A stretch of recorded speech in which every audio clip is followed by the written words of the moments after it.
안녕하십니까. 최농수의 노동과 정치 113번째 방송입니다. 저는 최근 방송들에서 오는 2022년 대선에서 우파 진영이 승리하기 위한 여러 전략 전술에 대해서 저희 생각들을 말씀드리고 있습니다. 제 첫 번째 방송에서 제가 드린 말씀은 현재 우리나라의 상황을 객관적으로 정확하게 인식하는 것이 필요하다. 즉 현재는 대한민국은 현재 제2의 이념 전쟁기를 겪고 있다 라고 제가 말씀드린 바가 있습니다. 제1의 이념 전쟁기는 미군정 3년이었습니다.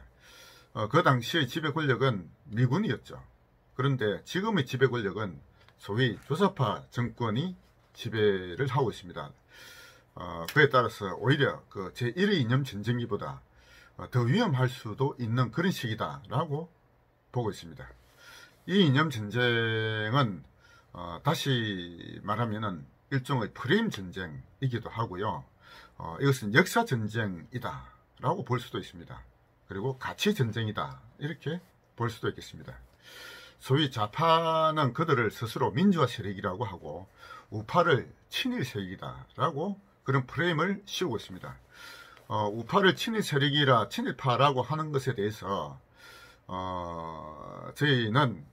저는 지난 111번 방송에서 친일파라는 데 대해서도 당당하게 역사적 진실을 가지고 이제 당당하게 맞서야 되겠다라고 제가 말씀드린 바가 있습니다. 최근에 별세하신 백선엽 장군도 관도 특설대라고 하는 부대에 소속된 일본군 사실상 일본군 장교로서 항일 독립군과 싸운 그들을 항일 독립군을 때려잡은 친일 경력을 가지고 있기 때문에 현충원에 묻힐 수 없다 이런 주장을 지금 좌파들이 하고 있죠. 그런 것들에 대한 정확한 역사적 사실을 밝히고 진실을 가지고 당당하게 맞서야 된다라고 저는 생각하고 있습니다. 소위 그들은 민주화 세력이라고 자기 자신들을 포장하고 있습니다.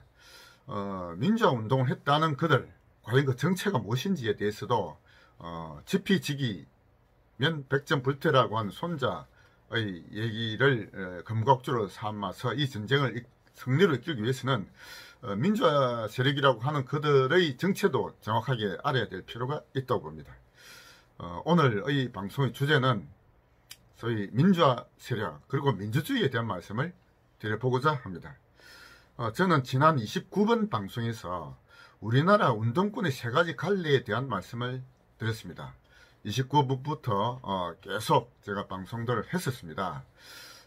우리나라의 소위 민주화운동, 민주운동권이라고 하는 민주화운동을 했다는 세력은 크게 세 가지로 분류가 될 수 있습니다. 첫째가 협의의 민주화운동 세력, 소위 김영삼, 김대중을 중심으로 한 정치권에서 주로 학생들과 종교인들도 합세하였습니다만 협의의 민주화 운동을 했던 세력들이 있습니다. 그리고 두 번째 세력은 소위 노동운동 세력이라고 볼 수 있습니다. 노동운동 세력도 그들은 민주화 운동을 했다라고 주장합니다. 그리고 세 번째 분류는 반미자주화 운동을 했던 세력들입니다. 소위 노동운동 세력은 주로 그 당시 대학생들이 위장 취업을 하고 소위 그 막스 엥겔스의 그 공산주의 이론을 바탕으로 한 그들은 노동계급의 혁명을 이루고자 했던 소위 PD 계열로 진화된 운동권 세력이라 볼 수 있습니다. 그리고 반미자주화 운동 세력은 그들은 북한의 김일성을 교실을 따르는 주체사상파, 소위 NL파로 그 운동이 지속됐다 이렇게 볼 수 있습니다. 운동권 세력이 초기에는 소위 정치권의 민주화운동 세력이 전면에 나선 것으로 보였습니다만 가장 그 밑바닥에 있었던 핵심 세력은 주사파 세력들이었습니다. 그들은 통일전선 전략을 펴면서 협의의 운동권 민주화 운동권 세력 그리고 노동 운동권 세력도 그들의 통일 전선을 같이 합세를 하면서 소위 우파 진영을 무너뜨리는 그런 정책을 폈고 차츰차츰 협의회 운동권 세력도 물리치고 노동운동권 세력도 물리치고 하면서 그들이 마침내 주도권을 장악하게 되는 그런 어떤 과정을 우리나라 정치권은 그동안 겪어왔습니다. 지금은 사실상 주사파 천국이 되었다, 이렇게 볼 수가 있겠습니다. 그들은 지금도 소위 민주주의를 내세우고 있습니다. 그들이 주장하는 민주주의는 소위 인민민주주의를 얘기하는 것입니다. 막스 앵겔스도 그들은 민주화를 했다, 민주주의를 내세웠습니다. 그들이 주장한 민주주의는 무엇입니까? 데모크라시인데요. 사실 우리나라에서 데모크라시를 민주주의라고 번역한 것 자체가 저는 잘못된 번역이라고 생각합니다. 일본 사람들이 번역했습니다만, 데모크라시를 민주주의라고 번역하고, 소위 그 일반 백성, 우리 보통 사람들이죠.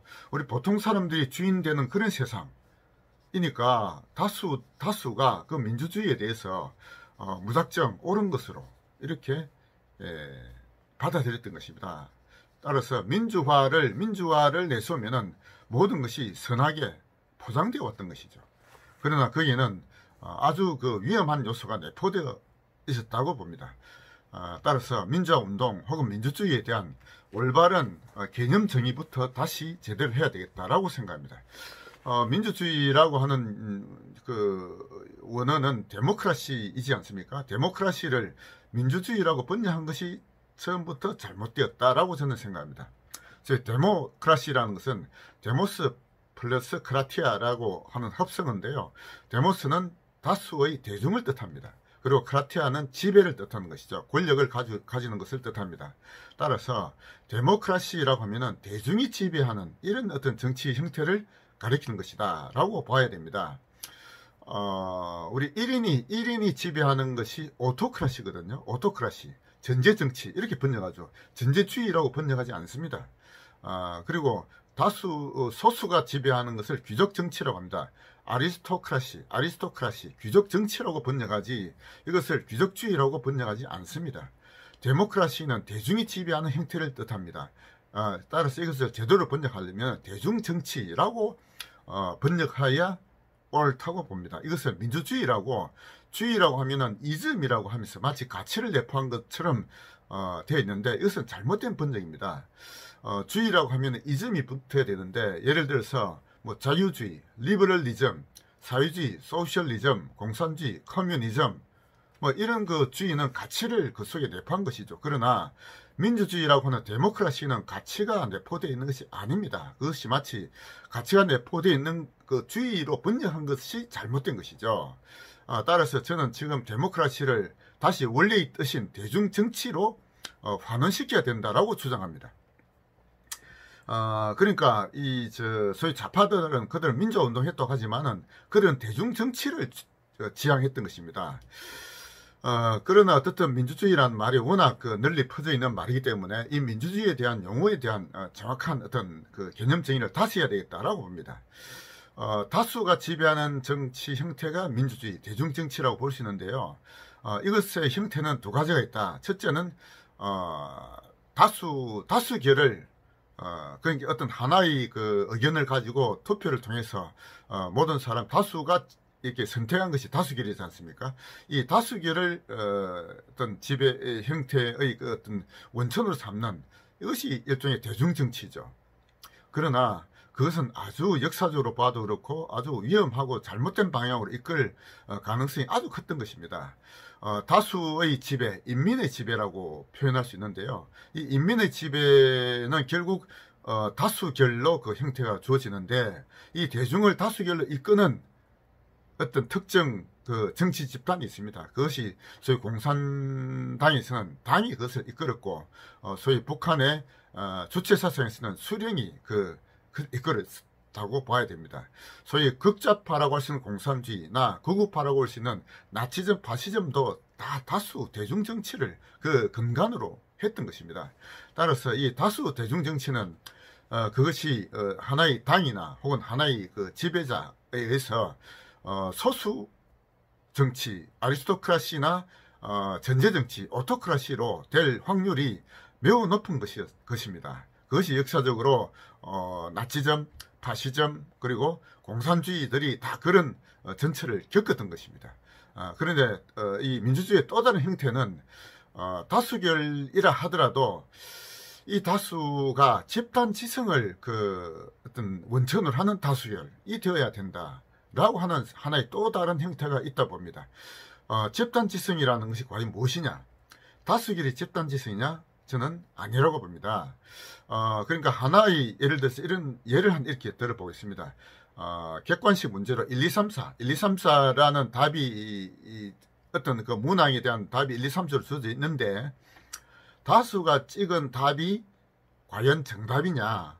물론 정답의 확률이 높죠. 그러나 정답이 아닐 경우도 대단히 많은 것입니다.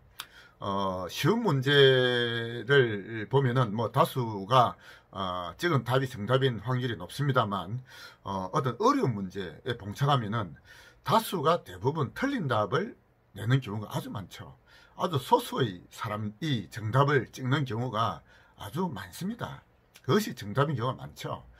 선생님께서 어려운 문제를 냈다. 1, 2, 3, 4 중에서 골라라. 학급 학생들의 다수가 틀린 답을 고르는 경우가 많지 않습니까? 정답은 선생님이 알고 계시죠. 선생님은 소수의 문항을 답으로 하지만 그 소수가 정답인 경우가 많은 것입니다. 자, 그런데 다수결이 항상 옳지 않을 수도 있다 하는 것이 소위 민주주의 함정이라고 할 수 있는데요. 다수결이 항상 옳다. 이것은 아주 위험한 길로 가는 것이죠. 집단지성이라는 것은 다수가 다수결로 선택한 하나의 답을 택하는 것이 아닙니다. 집단지성의 예는 무엇이냐 하면은 시장에서 결정된 가격, 이것이 집단지성의 중요한 하나의 예라고 볼 수 있습니다. 수많은 사람들이 다른 가격을 제시하고 공급자나 수요자가 여러 가지 다른 가격을 제시하더라도 마침내 시장에서 결정된 하나의 가격, 이것이 하나의 균형 가격으로서 이것이 소위 집단지성이 표출된 것이다 라고 볼 수가 있습니다. 우리가 어떤 그 가치를 내세우고 할 때도 진실을 추구할 때도 역시 마찬가지입니다. 다수가 하나의 지적하고 이것이 옳다고 하더라도 과연 그것이 옳은 것인지 하는 것도 다시 한번 살펴보아야 합니다. 그래서 수많은 사람들이 각자가 자신의 생각을 이렇게 밝히고 개인의 어떤 지력을 향상시키는 이런 과정을 통해서 점점 올바른 답을 얻어가는 과정, 이것이 집단지성을 이끌어가는 과정이라고 저는 생각합니다. 그런 방향으로의 민주주의가 제대로 된 민주주의, 즉 자유민주주의라고 하는 것입니다. 따라서 우리가 현재 좌파 진영이 그들이 민주화 세력이고 우파를 친일 세력이라 하는 이런 프레임에 대해서도 당당하게 맞서야 되고 친일파라고 하는 것에 대해서도 역사적인 진실을 제대로 밝혀야 될 뿐만 아니라 민주주의라고 하는 민주화운동도 소위 다수결을 지향하는 대중정치를 지향하는 그런 것은 오히려 귀족정치나 1인 독재 정치로 이끌 확률이 매우 높았고 역사가 그런 사실이 엄청나게 많다는 것을 증명해 주고 있습니다. 우리는 각 개개인의 지성, 본인이 스스로 인식하고 각성하는 그런 개개인의 선택을 통한 집단지성을 그 원리로 하는 자유민주주의, 이것이 올바른 것이다 라고 하는 것에 대해서 다시금 제대로 된 학습을 하셔야 되겠다라고 생각합니다. 감사합니다.